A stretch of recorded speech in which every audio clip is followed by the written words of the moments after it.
Hello, hello, hello. Welcome to another episode of Ball Over Passion. I'm your boy, George V underscore AFC. And we've got the whole crew locked in, stupidly locked in for Leicester versus Arsenal. So, guys, how we doing? Chris, you good? Yeah, I'm good.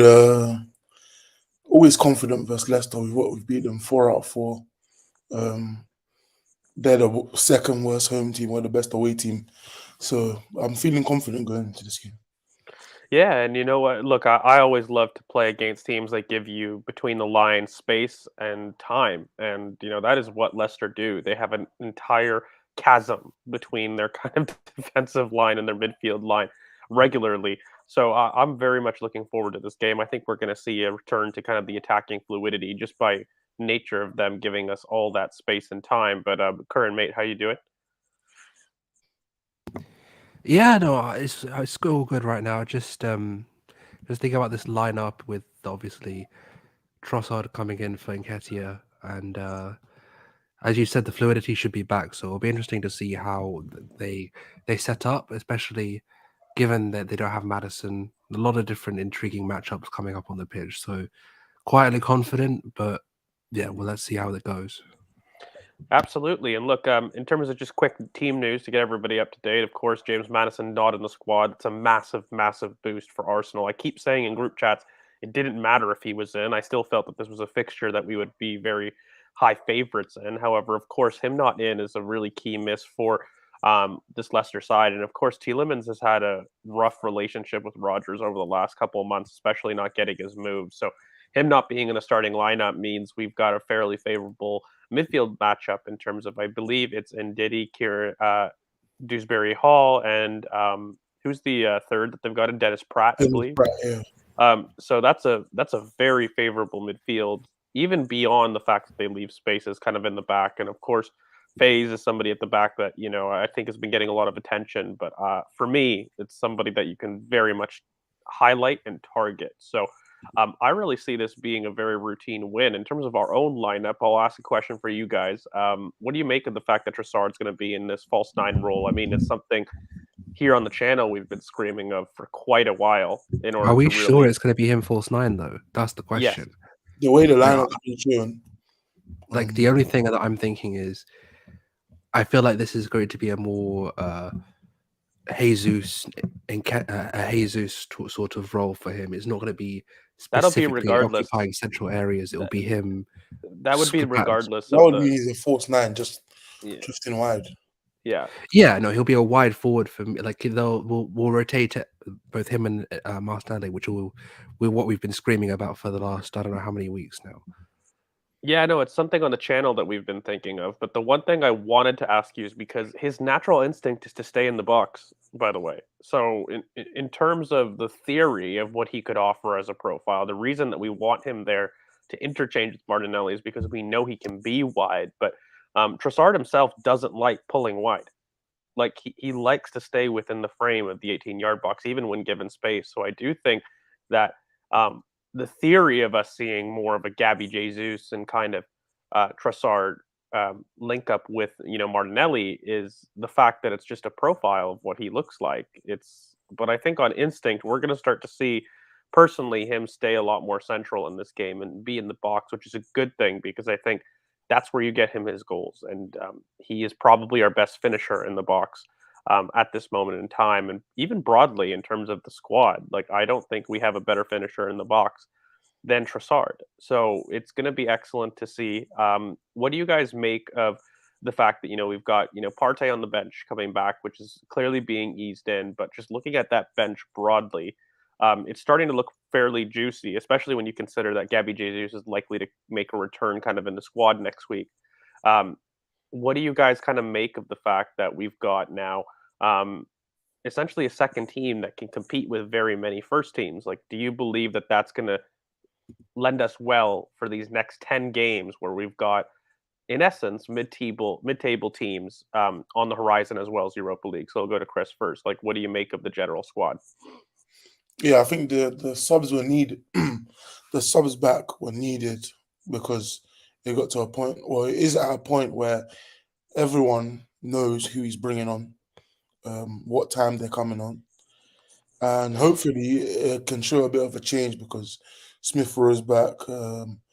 Vieira, obviously, he lacks, but Partey being there, maybe he uses Partey late in the game to ease him in. Maybe he's just there just in case, and he doesn't come on at all. But I think the squad being there is necessary, especially when like we've conceded first in what six in a row, I think, something like that. We've conceded first, so when you're chasing the game a lot, like we have been recently, you're gonna need subs to change dynamics and stuff, and just so the players don't get tired. Like we have a lot of games in March and a lot of games in April, so to keep fitness, you're gonna have to use the 5 subs. Hopefully, he doesn't keep using 3 and just leaving the 2. Like hopefully, he actually makes an effort to use other players because I think he needs to use the squad better. I've seen that he brings a lot of the youngsters, but he doesn't use the whole squad. He never has, and hopefully he will. I mean, there's a big difference, I think, to be fair, in terms of having the quality and size of the squad that we have now as opposed to in previous years, but I totally agree with you. He hasn't used subs correctly, throughout his tenure. I think he's been able to introduce subs a little bit earlier at times. He's been able to use some of the squad a little bit better. I know I have a lot of debates in group chats about whether or not certain players should be in, whether you talk about some of the U23s, whether you talk about some of your Nelsons, some of your other players that maybe are returning fit. Emil Smith Rowe, of course, in and out of fitness. But I think, for example, at least this season, Fabio Vieira and even Trossard to an extent, because I don't like how he's been used as a sub. He's been brought in as a touchline winger.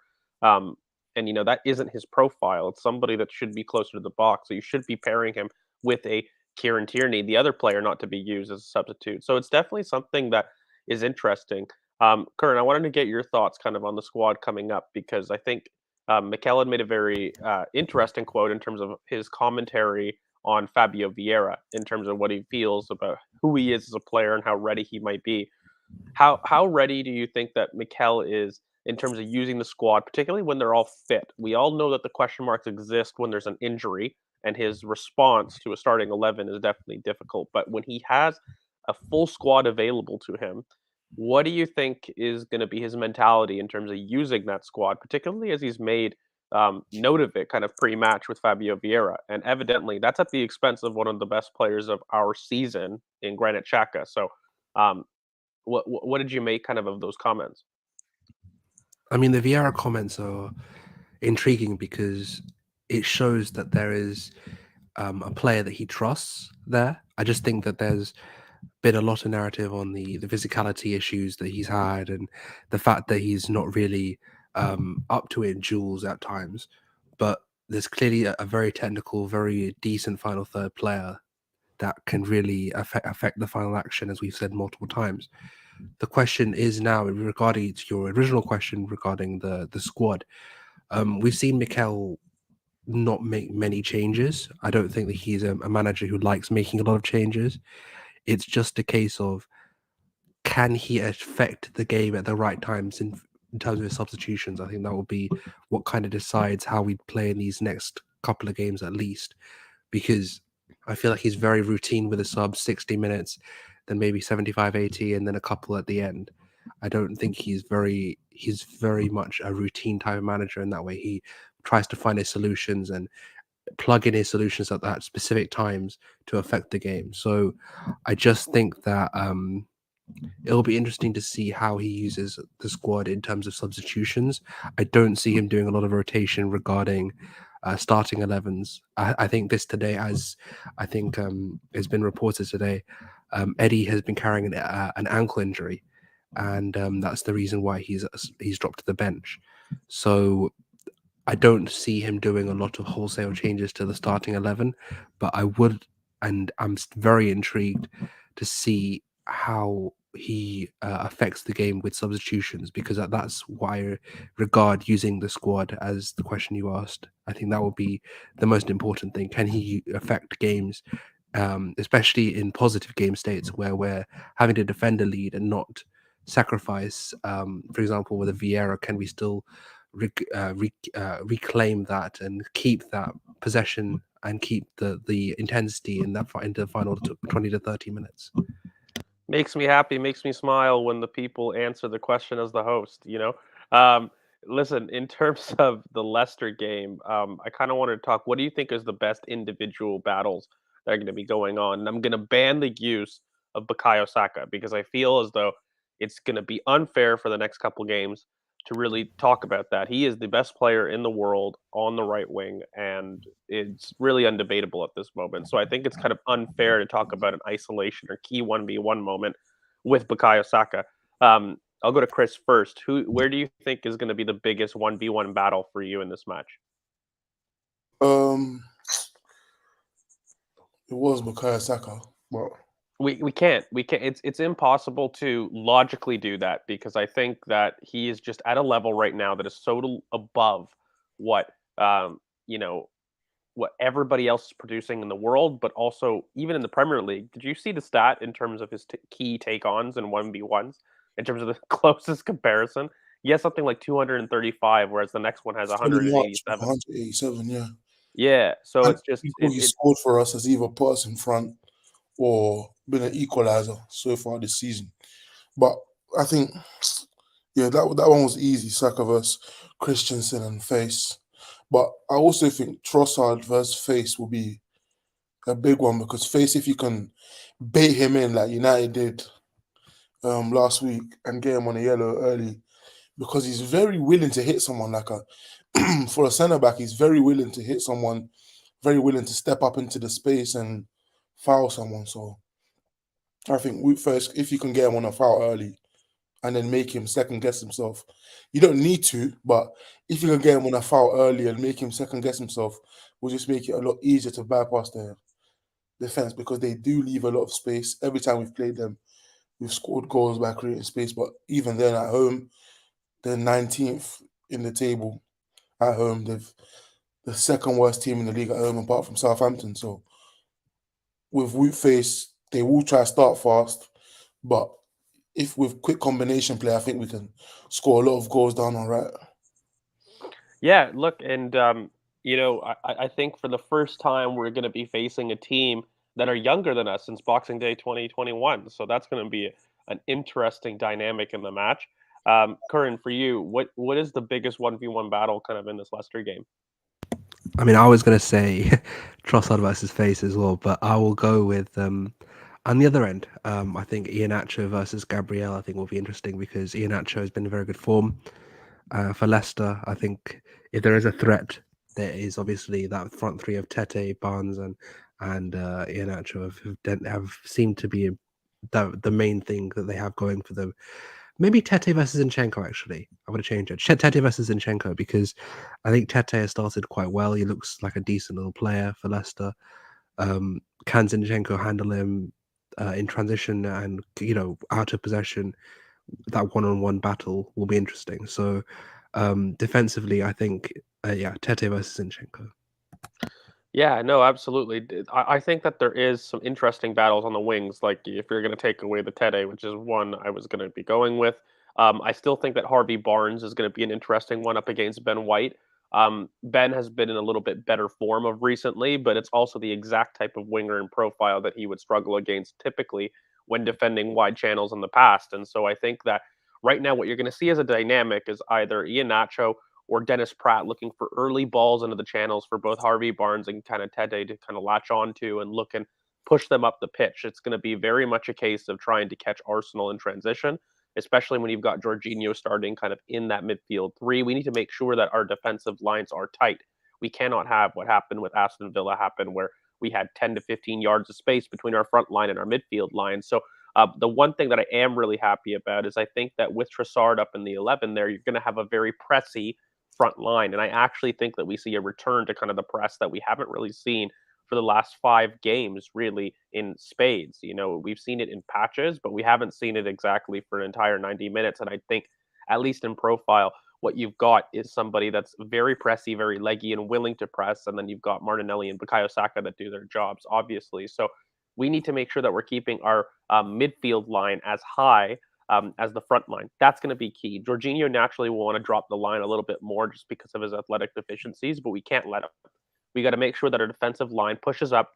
And if we keep those spacings very tight between us, I think that we're going to be having a very, very good game. So, guys, I think that leads us to essentially predictions, and then we'll sign off so quickly. I'll give you my prediction. I think we get a 3-0. I think that this is going to be a very easy game. We're going to have a lot of space between the lines, and I'm really seeing kind of a Trossard goal, especially in the space of Eddie Nketiah, as well as Bukayo Saka. And I'm thinking we get a Gabriel header. We have not had one of those in quite a while. So for me, I'm going 3-0. Chris, what about you? What are you saying? Even though Leicester's probably the worst home team on form, I'm gonna go 3-1 because the last 4 games when we beat them have been a 2-goal gap in all of them. So I think we're gonna keep that up, and we've conceded in 6 games in a row. So hopefully we get a clean sheet and that changes. But we start too slow recently, and if we do that, I think they can score. So 3-1. Excellent. And so last but not least, Curran, mate, what are you going with in terms of a predicted scoreline? I'm going with 2-0. I think Trossard and Saka. I do think we do. I agree with you. We see a Trossard goal, but I think Saka gets one. I don't really see them grabbing one unless the main thing, that the problem that I didn't think we mentioned would be the transitions, and Madison obviously being out is massive for that because they are very good in transition. And will Jorginho be able to, cover the ground and position I himself? mentioned transitions with Iheanacho and on the wings with Tete and Barnes. Okay. All right, no, but that's the thing for me. I will say, yeah, 2-0, but I wouldn't be surprised if they grab a goal. It's just that I feel like covering space in that press will be interesting. So, yeah, 2-0. 2-0. So it's the battle of the clean sheets versus basically conceding one. Guys, it's been real. Thank you so much for sticking in. Before everybody gets out, it would really help the channel if you guys could slap a like on the video, and of course, like, comment, subscribe, hit the bell for notifications to know when, in fact, we do upload. You can find all the boys' socials down below at GeorgeV_AFC or Chris at CKFTBL. And of course, Curran is at Curran BOP. And we are here, Ball Over Passion on YouTube or at BOP Footy on the Twitter. So, guys, thank you so much. We're going to get tucked in, ready for this game. Hope everybody's excited. We will see you guys after with the Leicester review. And, of course, we will see you with some more videos coming up because we're going to have a tight schedule, lads. It's almost a game every 3 days starting from now. So, strap in. I know everyone's stupidly locked in, but let's get ready to have a very good game against Leicester. So, hopefully, we will see you guys kind of on Monday or Tuesday after it is Arsenal 3, Leicester 0, hopefully. All right, guys. Peace. Peace.